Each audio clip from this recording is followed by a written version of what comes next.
Hello, friends, and welcome back to Malicious Compliance Stories. Let's start our video with a story about how our OP was already juggling the chaos of a busy Saturday in his first week in retail. But before we begin, best way to support our channel is to leave comments, like, and subscribe with the turned-on bell so you don't miss the new video every single day. Here we go. Customer started crying in the dressing room and wouldn't leave the store. This is my first week working retail, as I'm normally a teaching assistant but needed extra income for the summer. It was Saturday, and so we were pretty busy. A woman came in with 5 or 6 dresses to try on that, in all honesty, I could tell were not going to fit. After about 15 minutes, I went back to check on her because a line had formed for the 4 dressing rooms we had, and she wasn't out yet. I asked her if everything was all right. She kind of shakily said yes, so I went away. Another 10 minutes, I check again. Still doing okay? A bit more firm now, she responds, yes, I'm fine. I stood nearby to keep an eye on things and kept hearing sniffles. Another 5 minutes went by. I knocked on the door this time. Ma'am, are you almost done? There are other customers waiting for the dressing rooms. She stuck her head out of the door, and I could see then for sure she'd been crying. She handed me all the dresses. Put these back. And then she closed the door. I kind of stood there, confused for a minute, and responded through the door again. Are you all right? I'll put these back and give you a minute, but I'm sorry, we really do need the dressing room. Another 15 minutes went by. By now, she's been in there a total of 45 minutes crying.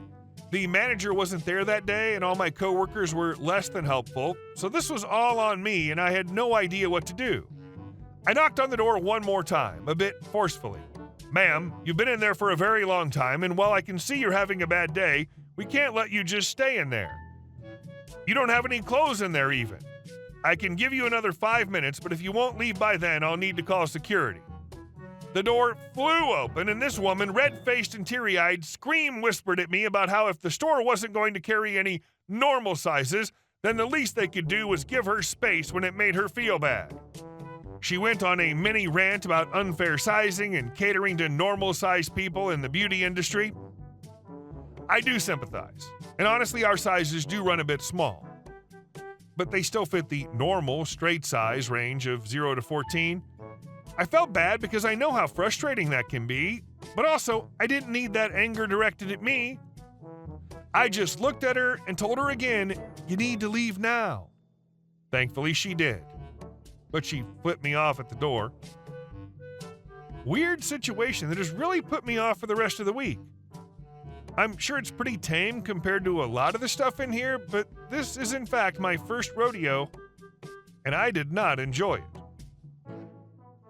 Good on you for being firm with her and not apologizing or taking that abuse from her. Like you said, you don't need that anger directed at you. It sucks that she was having a bad day and a bad reaction to the size issue, but that's no reason to be bitching at workers in a shop. You get paid to come in and do your job, not be customers' punching bag. And our second story. Lady returns 150 pieces of fried chicken. So a few years back, I worked for a large retail grocery company, and like most grocery stores, we have a deli section. I was working the returns desk, which I was still fairly new at, and a customer rolls up with a cart that had 2 cardboard boxes full of half-eaten fried chicken. I don't think I've ever seen that much fried chicken before. Me. Hello, how can I help you? Customer. I'd like to return this fried chicken. Me. What's wrong with it? Customer. I ordered this for a family reunion this past weekend. I took it home to my family, and when we got to eating it, it was all burnt and nasty. We weren't satisfied, and I'd like my money back. I'd like to note that she's still wearing her family reunion shirt. She's quoting our fresh food policy, which is 100% money-back guarantee, so I decide to follow through with the return. Although in my head I'm thinking, why would anyone buy fried chicken from us ever? Of course it was going to be bad. Our deli food is known for being nasty. Anyway, she hands me her receipt and says she bought 2 orders of 75 pieces of chicken, totaling out to about $100. I do the return, give her money back, and I come around to grab the cart of chicken.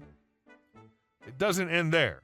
Later, I'm taking returns, claims back to their respective sections, bakery to bakery, frozen to frozen, etc. I roll the chicken's cart over to deli, and the two workers greet me, confused. I don't remember who said what, so I'll refer to them both as deli. Deli. What's this? They ask. Me. Claims. A lady came and returned these. Said they were burnt and nasty. Deli. And you took it back? Me. Shrugs. Yeah, it's policy. 100% money-back guarantee. At this point, they're now visibly angry. I have a mini freak out and start to doubt myself. Is that the policy? Did I do it wrong? I was still new at returns, so it's possible. Me. Was I wrong? They tell me no and sigh. They ask what the customer looked like, and I described her to them. They get more angry. Deli. She came in last weekend to pick up that big order of hers. Took us all day to make it. She comes in and doesn't have enough money. Told us she didn't know it would be that much. She told us about her family reunion and how much it meant to her. She started crying. She only had about $80 on her, so we, the deli and bakery workers, decided to chip in and help her pay for the rest. All three of us looked down at the cart and cardboard boxes filled with half-eaten nasty chicken. This is why I have trust issues. If your family are rude to you because you can't afford $100 of chicken instead of offering to spread the cost among the people eating the chicken, then no, they aren't really worth it. And our next story. I have to show up at 8:30 no matter what the schedule says? You got it. I was working for a child care center while I was in college. We staggered staff in and staggered them out so that we were always fully staffed when all the kids were there, and they all had various arrival and leaving times. So staff could be scheduled to arrive anytime between 7:30 a.m. and 2 p.m. I worked Monday to Friday, 8:30 to 4:30. Even though my schedule was fairly permanent, I would check the schedule that got sent out every Sunday evening. One week, I get the schedule, and it says that my arrival time is 9 a.m. instead of my usual 8:30 for the entire week. I figure they're just trying to make minor cuts, and they really like having everyone under the full-time threshold, so I just assumed they were barely cutting my hours so they could get away with it. No big deal. But I knew that most of the kids arrived at 9, so I'd need more time to set up. I get there at 8:45 on Monday and set up quickly and go about my day. I do a little prep Monday night, so I don't have as much to prep in the morning. So on Tuesday, I get there at 8:55, clock in, and begin my day. My week goes on like that, with me prepping in the evening and getting there at 8:55 until Thursday, when my boss calls me into the office and reprimands me for my tardiness. I tell her the schedule tells me that my arrival time is 9, so I'm actually arriving early every day. She says that the schedule says 9 just to indicate that you are the morning shift, but if you're scheduled to classroom time, you need to arrive at 8:30 regardless of what the schedule says so that you have time to set up the classroom. I don't agree with this at all, and it's obviously not true because not everyone arrives at 8:30 anyway. There has to be more distinction than just morning crew versus afternoon crew on the schedule, but she admits that she's partially to blame for the mix-up and doesn't turn it into a formal write-up. I start arriving at 8:30 every morning, just like I had been before the week in question. I'm not a late person. One week, I was going to be scheduled for the 1 to 6:30 shift because another coworker needed to switch with me, and we had both agreed to this. So the schedule comes out and says my arrival time is 1 p.m. I arrive at exactly 8:30, clock in, and sit my pretty butt in the office chair and wait. Well, eventually my boss notices that I'm just hanging out in the office and asks what I'm doing. I say, well, I was told to arrive promptly at 8:30 no matter what the schedule says, so here I am. She says, we don't need you here for the morning so you can clock out and come back when your shift begins. Nope. I say, you can find a task for me to do until my shift at 1 starts, or I can sit here, but I'm staying clocked in.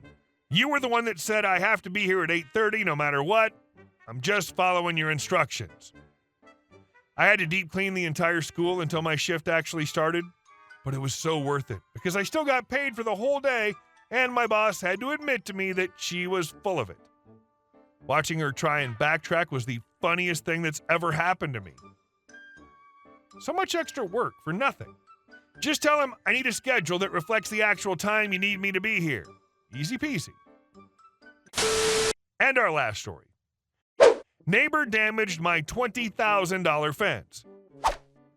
My neighbor and I generally get along, but recently there's been a significant issue regarding our property boundary.